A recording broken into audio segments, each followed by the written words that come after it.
বাংলাদেশ জাতীয় দলের জার্সিতে দীর্ঘদিন দেখা যাচ্ছে না সাকিব আল হাসানকে। তবে ক্রিকেট থেকে দূরে নেই তিনি। বিশ্বের নানা প্রান্তের ফ্র্যাঞ্চাইজি লিগই এখন তার ব্যস্ততার মঞ্চ।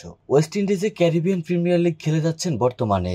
আর সামনেই তার নতুন গন্তব্য কানাডা। আগামী 8ই অক্টোবর থেকে শুরু হচ্ছে কানাডা সুপার 60 লিগ, যেখানে অংশ নিচ্ছে 6টি ফ্র্যাঞ্চাইজি।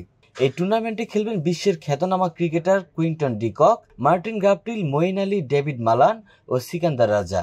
ফলে প্রতিযোগিতার মান নিয়েও ক্রিকেট প্রেমীদের মধ্যে তৈরি হয়েছে আগ্রহ।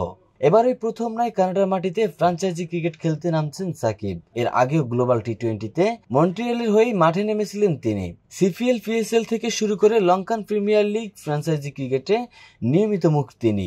সামনে যুক্তরাষ্ট্রের মাইনর লিগও খেলার সম্ভাবনা রয়েছে।